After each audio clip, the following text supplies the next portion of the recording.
வணக்கம். ஏற்கனவே இந்த கதையை பதிவு பண்ணியிருக்கிறோம். இந்த ஃபாஸ்டான உலகத்தில் இந்த கதை இப்பவும் அவசியம் அப்படிங்கிறது என்னுடைய நம்பிக்கை.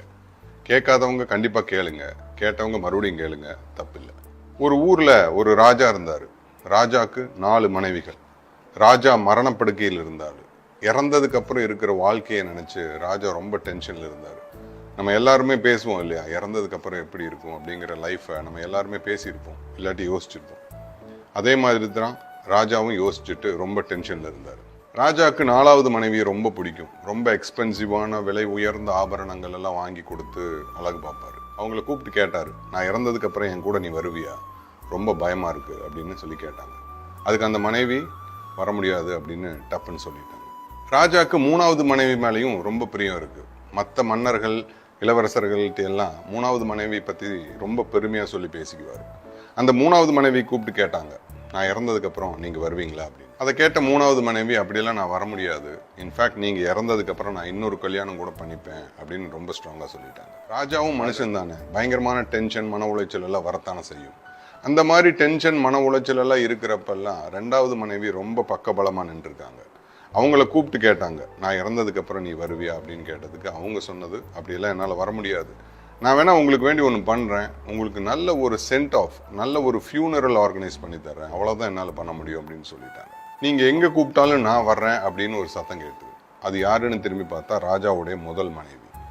ராஜாவுக்கு ரொம்ப எம்பாரஸ் ஆயிடுச்சு, ரொம்ப தர்ம சங்கடமான சூழ்நிலை. அவங்கள கூப்பிட்டு சொன்னாங்க, நான் உன்னைத்தான் ரொம்ப நல்லா பார்த்துருக்கணும், பட் உன்னைத்தான் நான் சரியாக கவனிக்கவே இல்லை, மற்றவங்க எல்லாத்தையும் பார்த்துக்கிட்டேன், ஆனால் நீ தான் என் கூட கடைசி வரைக்கும் வர்றேன்னு சொல்கிறேன் அப்படின்னு சொல்லி ரொம்ப சங்கடப்பட்டார் ராஜா.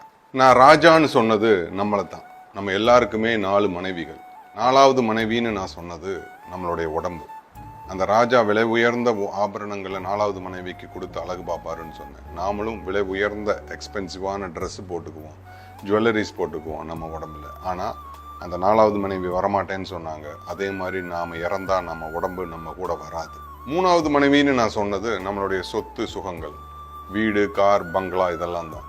அந்த ராஜா மற்ற மன்னர்கள் கிட்ட தன்னுடைய 3வது மனைவியை பற்றி சொல்லி பெருமைப்பட்டுக்குவாருன்னு சொன்னேன். அதே மாதிரி நம்மளுடைய சொத்து சுகங்களை காமிச்சு நம்ம மற்றவங்கள்ட்ட பெருமையாக பேசிக்குவோம். அந்த 3வது மனைவி சொன்னாங்க, நீங்கள் இறந்ததுக்கப்புறம் நான் இன்னொரு கல்யாணம் பண்ணிடுவேன், நாம் இறந்ததுக்கப்புறம் நம்ம சொத்து இன்னொரு பேருக்கு மாறி போயிடும், அதுதான் உண்மை.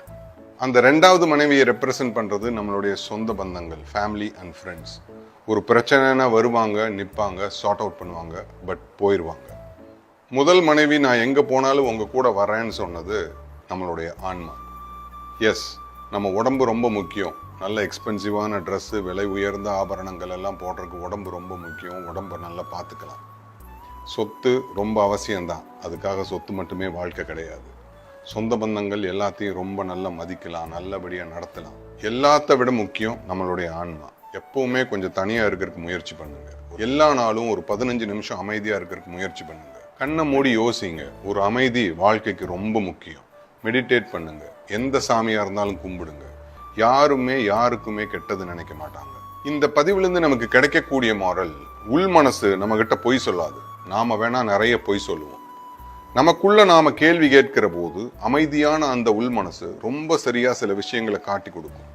நீங்க தனியா உட்காந்து உங்க உள் மனசை கேளுங்க, அது பதில் சொல்லும். தனிமையை பழக்கப்படுத்தி கொண்டால் ஒட்டுதல் இல்லாத உறவு வளரும். இவ்வித உறவில் மற்றவர் மனசு புரியும். மற்றவர் மனசு புரிய நாம் என்ன செய்ய வேண்டும் என்பது தெளிவாகும். அந்த தெளிவு திடமாக அமைந்து விட்டால் எவரோடும் சண்டை வராது. அற்புதமான இந்த வாழ்வு புரியும். இந்த புரிதல் இருந்தால்தான் நாம் வாழ்க்கையை அறிதலோ, சந்தோஷமாக வாழ்தலோ, கருணையோடு இருத்தலோ, நல்லது செய்தலோ முடியும். இதுவே நம் முதல் குணமாக இருக்க வேண்டும். நாம் தான் நம் வாழ்க்கைக்கு தலைவன் என்பதும் தெளிவாகும். இந்த பதிவையும் நம்ம முண்டாசு கவியோட சிறப்பான வார்த்தையை வச்சே முடிக்கணும்னு நினைக்கிறேன். பேயாய் உழலும் சிறு மனமே, பேனாய் என் சொல் இன்று முதல், நீயாய் ஒன்றும் நாடாதே, நினது தலைவன் யானே கான். My name is Niyas Basheer.